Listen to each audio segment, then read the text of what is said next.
هلا هلا هلا هلا كيف حالك؟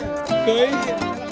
Hello നമസ്കാരം. അപ്പൊ ഇന്നത്തെ പരിപാടി, ഇന്ന് നമ്മൾ വെൽ ഹൈലി മോഡിഫൈഡ് ആയിട്ടുള്ള കുറച്ച് മോൺസ്റ്റർ നിസാൻ പെട്രോൾ ആയിട്ട് ഡെസേർട്ട് കയറാൻ പോകും. ആവശ്യ സാധനങ്ങളൊക്കെ ലോഡ് ചെയ്തുകൊണ്ടിരിക്കുകയാണ്. നൈറ്റ് അവിടെ ക്യാമ്പ് ചെയ്യാനാണ് പ്ലാൻ. പോകുന്ന ലൊക്കേഷൻ എന്ന് വെച്ചിട്ടുണ്ടെങ്കിൽ സൗദി അറേബ്യയിലെ ജിദ്ദയിൽ മസ്തൂറ എന്നൊരു സ്ഥലമുണ്ട്. ഇവിടെ നിന്ന് കുറച്ച് പോയി കഴിഞ്ഞാൽ നമുക്ക് ഇജബിയ എന്ന് പറഞ്ഞിട്ടുള്ള ഒരു ഏരിയയിൽ നമുക്ക് എത്താൻ കഴിയും. ഇവിടെയാണ് മിഡിൽ ഈസ്റ്റിലെ നമ്പർ 1 ഡെസേർട്ട് ആയിട്ടുള്ള ഇജബിയ ഡെസേർട്ട് സ്ഥിതി ചെയ്യുന്നത്. വിന്റർ സീസൺ സ്റ്റാർട്ട് ചെയ്താൽ ഒരുപാട് ആളുകളാണ് ഇവിടെ ഡെസേർട്ട് ഡ്രൈവിനും മറ്റു പല ഡെസേർട്ട് ആക്ടിവിറ്റീസിനും വേണ്ടിയിട്ട് ഇവിടെ വരാറുള്ളത്. ഞാൻ പോകുന്നത് എന്റെ അറബി ഫ്രണ്ട്സിന്റെ കൂടെയാണ്. ഇവരിൽ ഒട്ടുമിക്ക ആളുകളും പോലീസ് ഓഫീസേഴ്സ് ആയിട്ട് ഇവിടെ തന്നെ വർക്ക് ചെയ്യുന്ന ആളുകളാണ്. ഞങ്ങളുടെ പാക്കിംഗ് ഒക്കെ അത്യാവശ്യം കഴിഞ്ഞു. ഇപ്പൊ ഞങ്ങളുടെ കുറച്ച് ഫ്രണ്ട്സ് ഓൺ ദി വേ ആണ്. അപ്പൊ അവർക്ക് വേണ്ടിയിട്ട് കുറച്ച് നേരം വെയിറ്റ് ചെയ്യാം. അങ്ങനെ ഫൈനലി നമ്മുടെ ഫ്രണ്ട്സ് ഓരോരുത്തരായിട്ട് വന്നു തുടങ്ങിയിട്ടുണ്ട് with the huge fucking machine. Also sunrise ആയി തുടങ്ങിയിട്ടുണ്ട്. സോ നമ്മൾ ഇവിടുന്ന് നേരെ ഇജബിയ ഡെസേർട്ട് വെച്ച് പിടിക്കുകയാണ്. സോ ബാക്കി നാളെ നെക്സ്റ്റ് വീഡിയോ ആക്കിയിട്ട് ഞാൻ അപ്ലോഡ് ചെയ്യുന്നതാണ് പാർട്ട് 2.